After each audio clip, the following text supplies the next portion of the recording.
할렐루야. 한 주간 평안하셨습니까? 지난주는 추수감사절이었습니다. 여러분들의 삶 가운데 올 한 해 주께서 베풀어 주신 그 은혜에 감사하는 절기였는데 모두 감사하는 마음으로 한 주간 지내셨으리라 생각합니다. 오늘은 대강절 첫 번째 주일입니다. 여러분, 대강절이 무엇인지 아시죠? 예수 그리스도께서 우리를 위해서 이 땅에 오신, 그러니까 크리스마스를 지내는 그 시기 네 번째 주간을 우리가 대강절이라고 그러는데, 그 예수 그리스도께서 우리의 오심을 기다리고 또 기뻐하고 또 함께 묵상하는 그런 기간이 되겠습니다. 예수 그리스도께서 우리의 죄를 사해 주시기 위해서 이 땅에 오신 그 크신 은혜, 그 마음을 또 이 한 주간 우리가 가지면서 살아가셨으면 좋겠습니다. 자, 그런 마음을 우리가 가지기 위해서 오늘은 우리가 세상을 살면 굉장히 복잡하지 않습니까? 그 복잡한 세상 가운데 우리는 조금 더 단순해져야 되겠다. 그런 의미에서 오늘은 단순한 삶에 대해서 여러분과 은혜를 나누고자 합니다. 자, 오늘의 주제가 단순한 삶이라고 했어요. 자, 이 단순한 삶, 이 형태는 우리 제자들이 가지는 그 삶의 덕목이라고 할 수 있습니다. 자, 오늘 본문은 이 초기 예루살렘 교회의 모습을 잘 보여주고 있어요. 예수께서 이제 부활하시고 승천하신 후에 예루살렘 교회는 크게 부흥이 일어났습니다. 숫자적으로 부흥만이 아니고 신앙 부흥도 함께 일어났죠. 그때 그 신앙인들의 삶의 모습을 그대로 성경이 소개하고 있는 것입니다. 그 삶에는 그 몇 가지 특징이 있습니다. 하나는 모두가 하나의 공동체를 이루었다고 하는 거예요. 그때 성도들은 서로가 서로를 위해서 돌봄이 있었어요. 서로 지체로서 형제가 발동하였습니다. 한 가족 의식이 강하게 발휘되었다는 것입니다. 또 다른 하나는 바로 서로 나눔이라고 하는 거예요. 서로 내 것이라고 하지 않았다고 하는 것입니다. 서로 기쁘게 나누고 서로 베풀었어요. 이 나눔이라고 하는 것은 형제가 강할 때 일어나게 되는 것이죠. 그리고 또 자주 모였다고 했습니다. 서로 매일 모여서 만남을 이루었어요. 매일 만남을 이루었다는 말은 형제가 두터웠다 그 말이죠. 형제가 없으면 자주 만나지 못하는 거예요.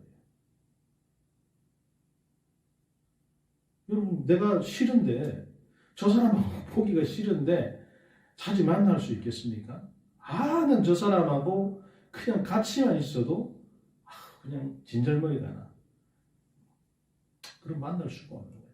그런 경우에는 형제가 있을 수가 없죠. 형제애가 없으면 여러분 자주 만나지 못하게 되는 것입니다. 그래서 이런 말도 있잖아요. 이웃 사촌이 더 좋다. 그런 말이 있잖아요. 이웃 사촌이 뭐가 좋습니까? 같이 있는 형제가 더 좋은 거죠. 자, 네 번째는 매일 모여서 교제하고 애찬을 나누었다고 하는 거예요. 이 네 가지 삶의 형태를 보면 한 가지 특징이 나타나는 것을 우리가 볼 수 있는데, 그것은 바로 단순하다고 하는 거예요. 뭐가 단순하냐? 날마다 모여서 애찬을 나누고 형제를 확인하고 성도의 교제를 이루고 예배를 드렸다고 하는 것이죠. 여러분, 이 모습이 무엇입니까? 바로 천국의 모습인 것입니다. 천국이 가면 어떻게 생겼을까? 여러분, 이 모습을 생각하면 돼요. 날마다 모이고 예수 그리스도 앞에서 그 형제회를 확인하고 애찬을 나누고 교제를 나누고 그리고 주님 앞에서 예배하는 거죠. 자, 이 삶을 한마디로 표현하면 우리가 단순한 삶이다라고 할 수 있는 거예요. 거기에 뭐 복잡함이나 격식이나 분열이나 욕망이 없는 것입니다. 아주 심플하고 간단한 삶의 형태만 있는 거예요. 자, 우리 인간의 삶에는 여러분 이 단순한 삶의 모습이 굉장히 중요합니다. 특히 이것은 신앙인에게 있어서 더욱 중요한 삶의 형태라고 할 수 있겠어요. 이 단순한 삶에서 깊은 영성이 주어지고 풍성한 그 사랑이 싹트고 형제가 그 안에서 우러나게 되는 거예요. 원래 이 신앙인의 삶은 단순할수록 그 영성이 깊어지고 또 말씀의 묵상이 깊어지고 신앙성이 그 성장하는 것을 우리가 볼 수 있습니다. 그런데 오늘날 우리 삶이 너무 복잡하고 분주하고 바쁘죠. 거기에 갈등과 비교와 욕망까지 보태어지면 이루 말할 수 없죠. 그러니까 오래 신앙생활을 우리가 했어도 영성이 깊어지지 않는 이유는 바로 이 복잡한 삶 때문에 그런 거예요. 오늘 우리의 삶을 단순화할 필요가 있는 것입니다. 그러면 무엇을 단순화해야 되는 것인가? 첫 번째, 내일의 단순화인 것입니다. 오늘 본문을 보시면 그리스도인들이 모두 내일의 소망이 재림하실 주님께 모아져 있는 걸 볼 수 있어요. 미래가 아주 희망적이고 재림을 고대하는 마음으로 소망이 크게 나타나 있는 걸 볼 수 있어요. 그러니까 그날의 삶에 과욕이 없고 복잡성이 없어요. 염려나 걱정이 없어요. 제자의 삶은 여러분 미래나 운명이나 생사를 모두 주께 맡기고 살아가는 삶인 것입니다. 그래서 그리스도인의 삶의 내용이 단순할 수밖에 없는 거예요. 그런데 실제로 우리의 삶이 그렇습니까? 우리 삶은 그렇지가 않잖아요. 너무 복잡하게 살아가죠. 미래에 대한 염려가 너무 많아요.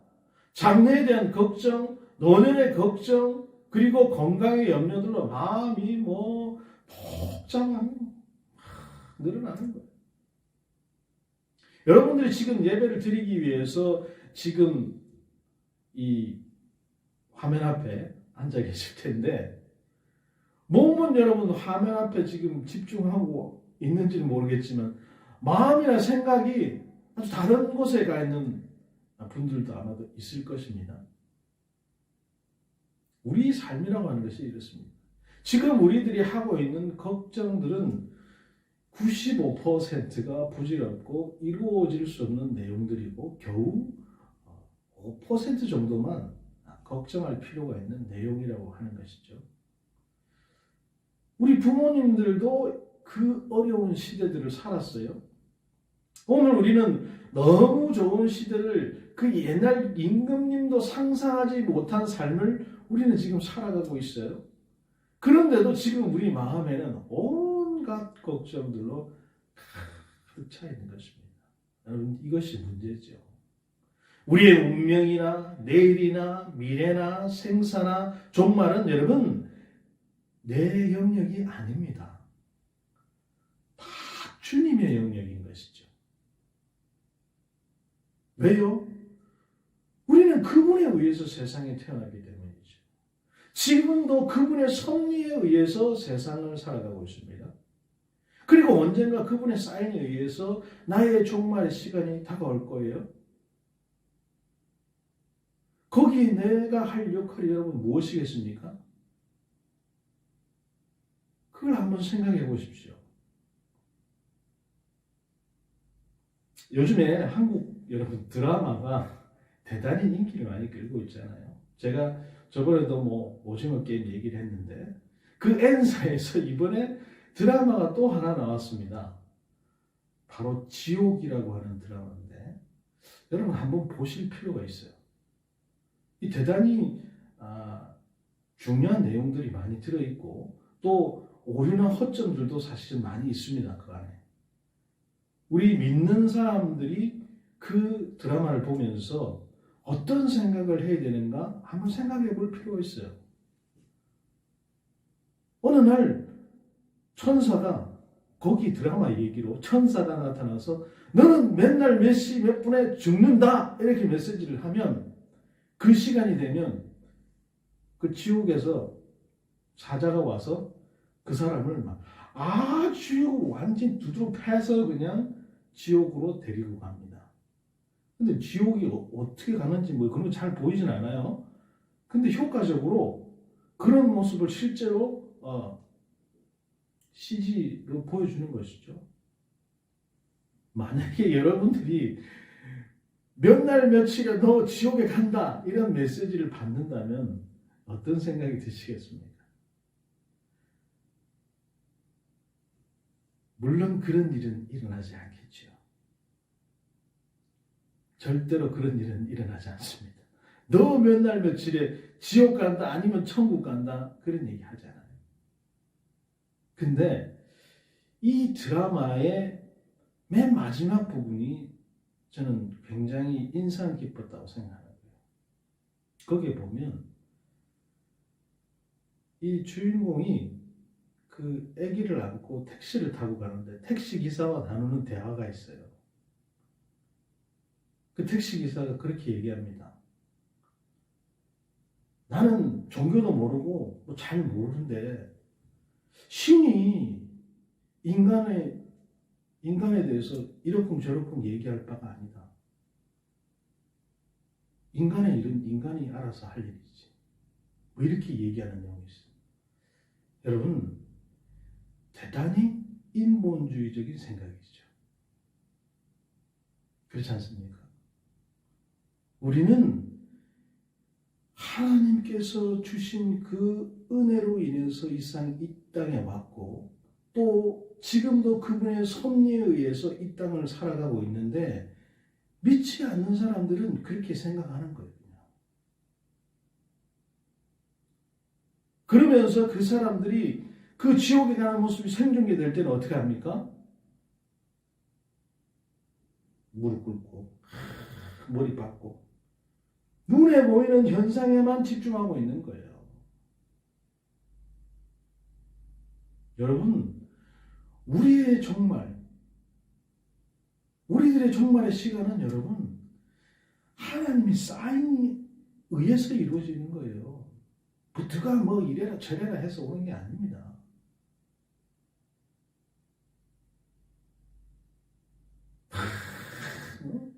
온갖 걱정거리로 온갖 삶의 걱정거리로 살아가는 겁니다. 그런 오늘 우리들의 모습을 보시고 하나님께서 기가 막히셔서 웃으시는 거예요. 그러니까 시편 2편 4절에 보면 이렇게 얘기합니다. 하늘에 계신 이가 웃으며 주께서 그들을 비웃으시리로다. 이렇게 말씀하고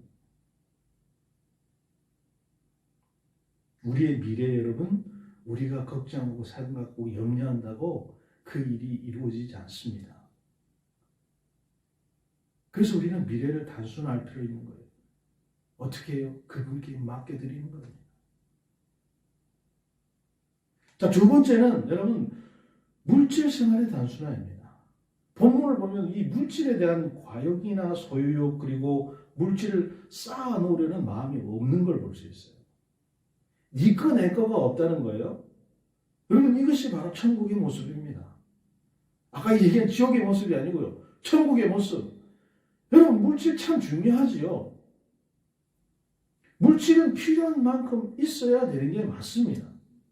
그런데 얼마가 있어야 필요한 만큼인가 하는 것, 이것은 여러분 사람마다 다르다는 거예요. 아까 얘기한 그 드라마 지옥에서 그런 내용이 나와요. 맨 나중에 여러분 그 보시면 한 사람이 부활을 해요. 근데 이게 부활을 하는데 이게 문제가 있어. 그냥 부활하는 거가 문제가 아니라 죽었던 사람이 뼈가 다시 붙어서 다시 살아난다? 여러분 이게 뭔 얘기 잘못하면 돈 가지고 여러분 내 죽음도 막을 수 있다는 걸 보여주는 거예요. 물론 시즌2가 아마 나오면 그런 내용이 아마 나오겠죠. 돈 가지고 안 되는 게 없다는 걸 보여주는 것입니다. 사실은.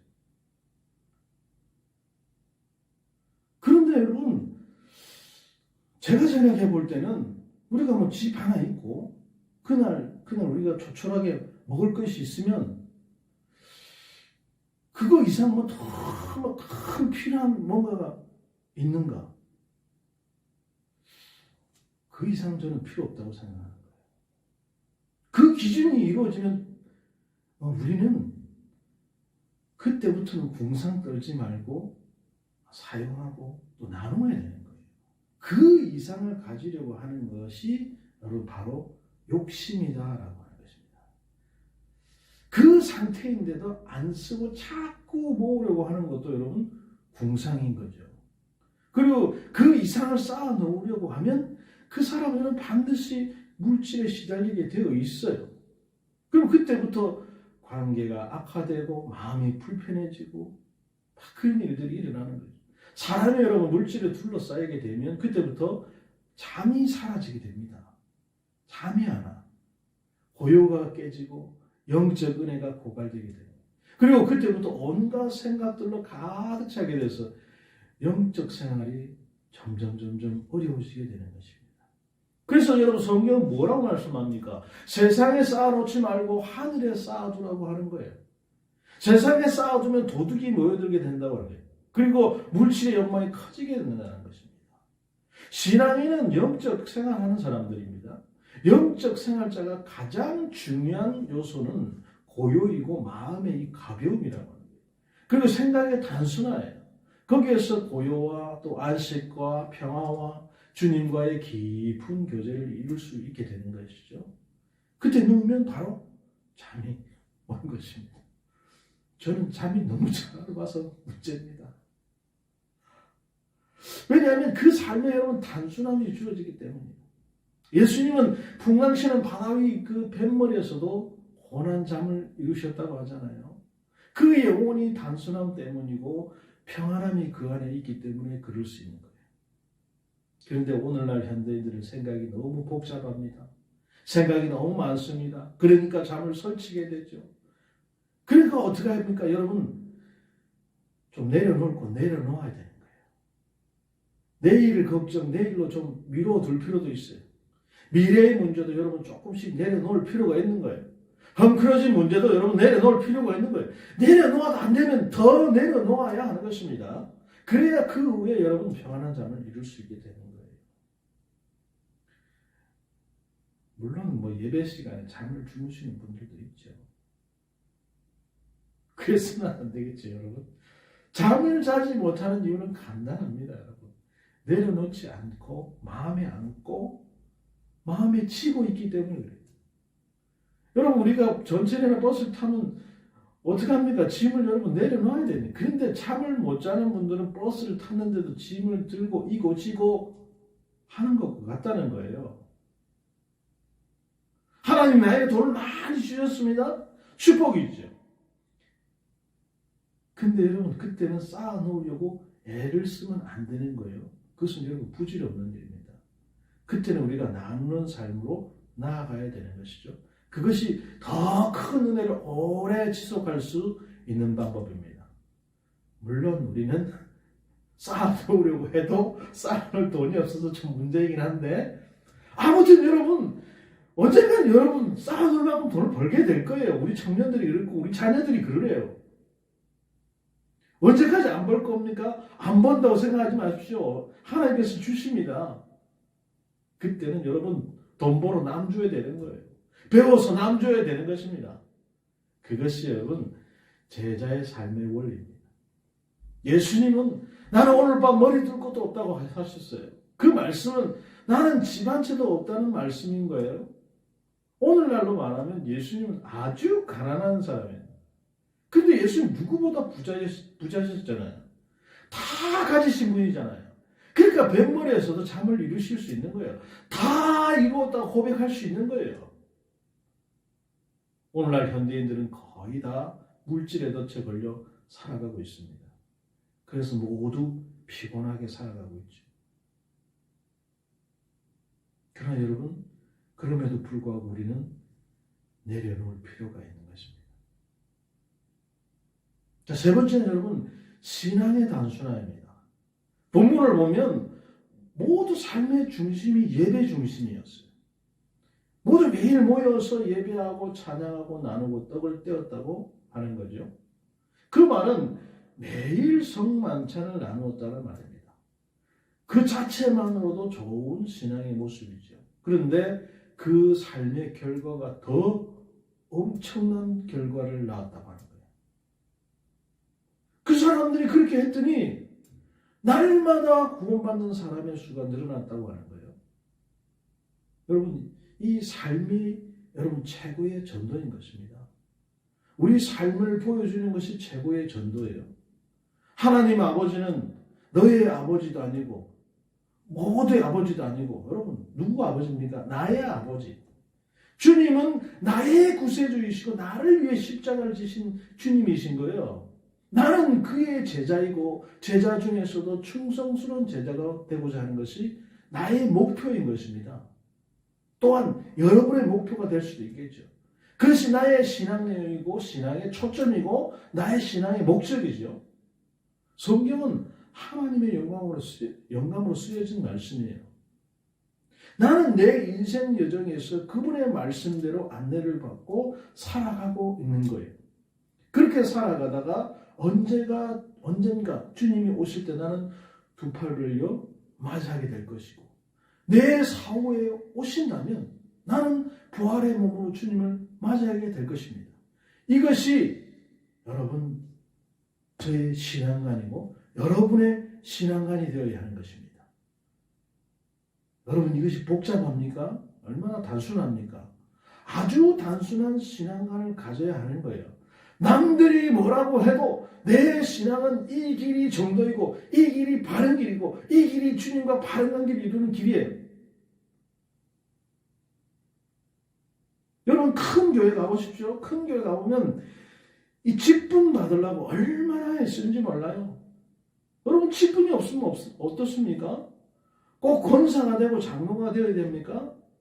꼭 직분을 가지려고 안달하면 여러분 신앙이 복잡해지는 거예요. 그런데 직분 주려고 하는데 또 안 받는 분들도 좀 생각해 봐야 될 필요가 있겠죠.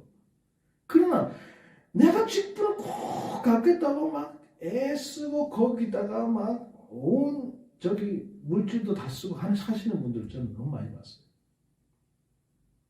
내가 오늘 정상적으로 신앙생활하고 주님과 동행하고 매일 기도생활하면 여러분 내 신앙은 아주 정상적인 신앙의 그 삶이 되는 거예요. 걱정할 것이 없습니다. 다급해서 여러분 금식 기도하고 울며 철하기도 할 필요도 없는 거예요. 그래서 매일 주님과 동행하는 삶을 살지 못했을 때 여러분 하는 기도들인 것입니다. 매일매일 주님과 내가 아침에 일어나서 주님과 동행하고 주여 오늘도 주님과 함께 하기를 원합니다. 주께서 동행하여 주옵소서. 매일매일의 시간에 주님과 동행하는데 여러분 매일 철야 기도하고 매일 눈물 뿌리면서 기도할 이유가 뭐 있습니까? 주님이 나와 동행하시는데요. 동행 안 하는 삶을 살기 때문에 여러분 시간 내가지고 철야 기도하고 기도는 올라가고 해야 되는 것이죠. 그런데 매일 주님과 동행하면 매일 주님과 살아가면 어느 날 주님께서 너 일 좀 해라 하면 예 순종하겠습니다 하면 되는 거예요. 왜 해야 하나요? 하고 물을 것도 없어요. 여러분 예 순종하겠습니다. 그 이상 더 좋은 신앙이 없는 거예요. 하나 하시는데 여러분 말이 많아야 합니까? 주님께서 이제는 삶하고 살았으니 오늘 하시면 아니 주여 내가 할 일이 너무 많아요. 왜 빨리 부르십니까?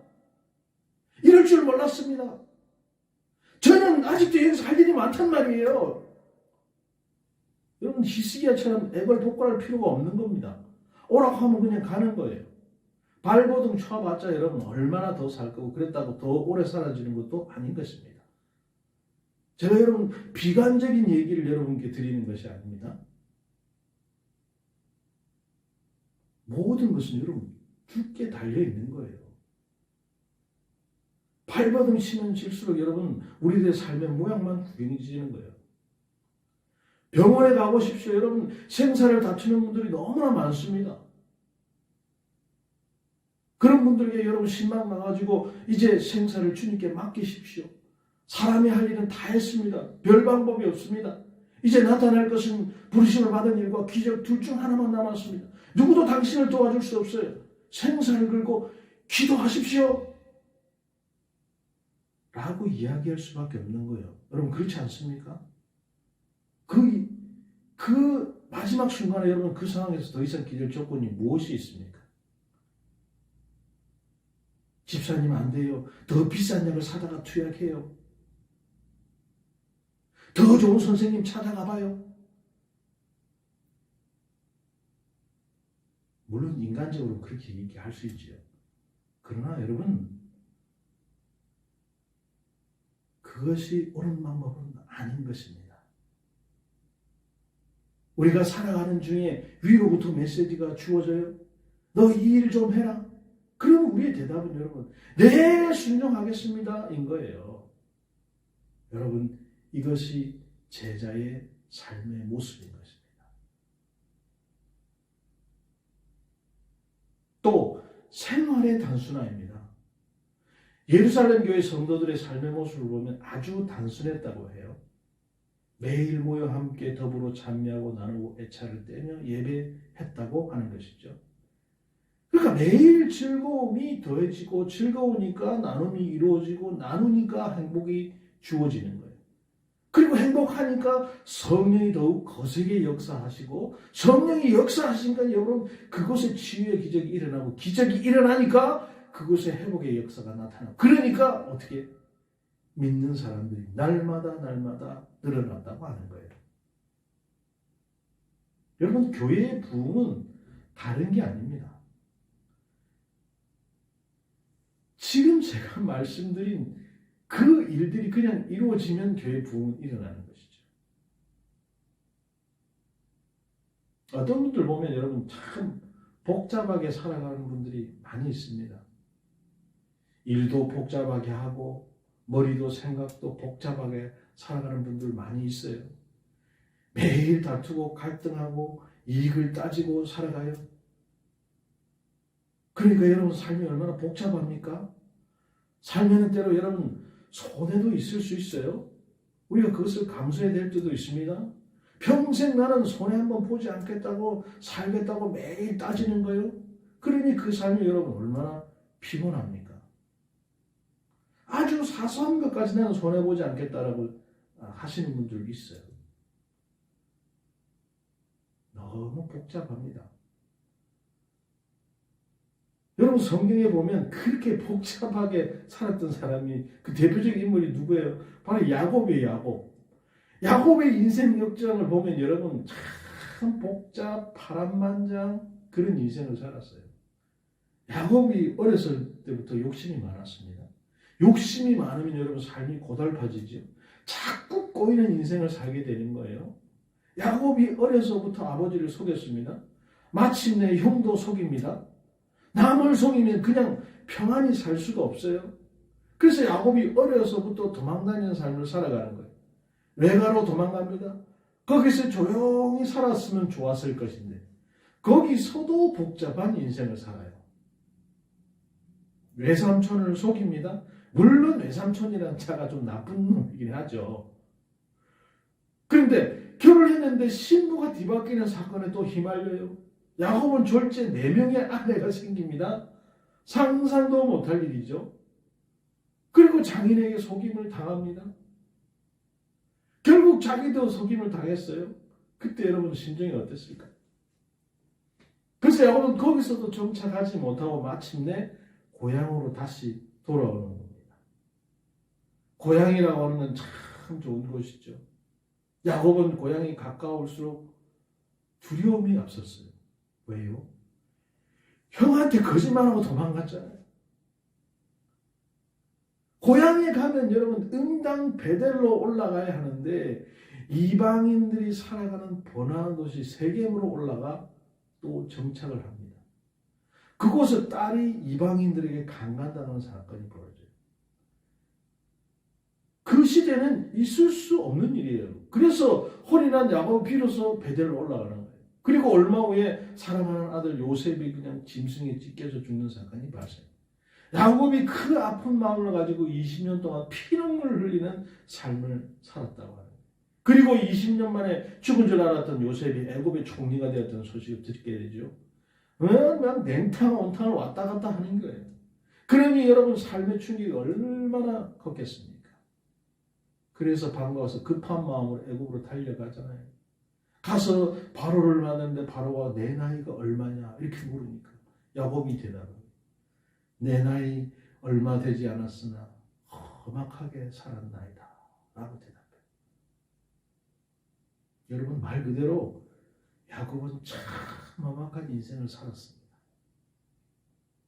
어디서부터 잘못돼서 이렇게 되었을까? 처음부터 야곱은 욕심 때문에 아버지를 속이고 형도 속이고 외삼순도 속이고 삶이 처음부터 헝클어졌기 때문에 그래서 결국 자기도 속임을 당하고 결국 꼬이는 인생을 살게 된 거예요. 왜 이렇게 복잡하게 살아야 합니까? 삶의 단순화. 여러분 이것이 참 중요합니다. 내 인생의 초점을 여러분 주님께 두고 살아가면 인생이 단순해집니다. 그리고 내 인생의 여정, 운명 모두를 주님께 맡겨놓고 인도해 주시는 대로 살아가면 인생이 단순해집니다. 여러분 이것이 제자의 인생관이에요. 내가 기준이 아니고 주님의 말씀의 기준을 두고 그날그날을 살아가는 거예요. 그것이 여러분 제자의 인생관이에요. 그때 주님은 나의 인생의 주인이 되어주시고 나의 목자가 되어주시고 나의 인도자가 돼서 나를 이끌어 주실 것이다 라고 하는 거예요. 그런 삶을 살아가시기를 주님의 이름으로 축복합니다. 마지막으로는 종말의 단순화입니다. 오늘 본문을 보시면 오늘보다 내일, 즉 주님의 재림의 목적을 두고 살아가고 있다고 합니다. 아마 이것은 여러분 모든 제자들의 한결같은 삶의 형태일 거예요. 처음에 제가 신학을 공부할 때 이 종말론 참 이해하기가 힘들었어요. 아니 무슨 종말이 무슨 종말이 온다는 거지? 개인의 종말아 말도 어려운 데다가 무슨 종말이 하여튼 이거 가지고 여러분 한 1년을 배우는데요. 사실 이해가 잘 안 됐어요. 근데 어려운 게 사실은 아닙니다. 모든 그리스도의 최종의 목적이 여러분 뭡니까? 내가 죽는 겁니까? 아니잖아요. 주님의 그 재림에 있습니다. 이 세상의 모든 생명체계는 종말이라는 마지막 시간들이 있잖아요. 식물도 동물도 인간도 그 무엇도 여러분 영원하지 않아요. 그래서 여러분 종말을 준비해야 되는 것입니다. 종말은 말 그대로 내가 끝나는 거 말하는 거예요. 그럼 종말의 그 준비는 어떻게 되는 두 가지가 있습니다. 하나는 주님의 재림을 위한 준비예요. 주님은 성경에서 약속하신 대로 언젠가 재림하실 것이다 라고 성경에 여러분 기록하고 있습니다. 모든 그리스도인들은 이 주님의 재림을 준비해야 하는 것입니다. 이단들이 말하는 몇 년 몇 월 몇 시에 세상에 망할 것이다 그런 거 말고요. 그런 건 아무도 몰라요. 하나님 예수께서 다시 재림하실 날은 우리가 알 수 없어요. 그것은. 그거 안다고 하는 인간들은 다 이단입니다. 하나님이 맨날 몇 시에 제가 아까 지옥 그 얘기했잖아요. 그 드라마에서처럼 맨날 몇 시에 이 세상이 망할 것이다. 너 지옥 간다. 너 천국 간다. 그런 얘기 안 합니다. 그러나 언젠간 재림은 있는다고 성경은 말씀하고 있어요. 그래서 우리는 재림을 준비해야 되는 것이죠. 그리고 또 한 가지의 준비는 나와 여러분들의 종말인 것입니다. 언젠가 주님은 나에게 이제 너는 오라 하시는 부름이 있을 거예요. 그때 우리는 언젠가 부르시면 하던 일 다 놓고 나는 간다. 이런 준비가 되어 있어야 되는 거예요. 여러분 이것이 신앙의 삶의 가장 건강한 자세인 것입니다. 아유 주님 저는 안 돼요. 안 갈래요. 그런다고 여러분 안 가집니까? 안 간다고 버틴다고 여러분 안 가지냐 이 말이죠. 언젠가 주께서 우리를 부르시면 나는 모든 거 다 놓고 주님께로 간다. 이 마음의 자세는 여러분 항상 우리가 가지고 있어야 되는 거예요. 그러니까 우리 삶이 평안하고 단순할 수밖에 없게 되는 거예요. 제자의 삶이라고 하는 건 여러분 이렇게 단순화한 삶인 것입니다. 왜 이렇게 단순화하는가 하면 그것은 예수님과의 관계를 돈독하게 하려 함이기 때문이다 라고 하는 거예요. 오직 주님께 내 생각과 삶의 초점을 맞춰놓지 않으면 여러분 우리는 제자가 될 수 없기 때문이죠. 제자는 모든 관심과 정신과 목적과 삶의 초점이 주께로 향한 그런 사람인 것입니다. 그 삶에서 제자의 삶이 나타나고 발휘되고 또 이루어지는 것이죠. 오늘날은 이 제자다운 제자의 삶이 요구되는 시대인 것입니다. 왜냐하면 오늘 이 시대가 너무나 주님의 뜻과는 상반된 길을 가는 시대이기 때문에 그렇습니다.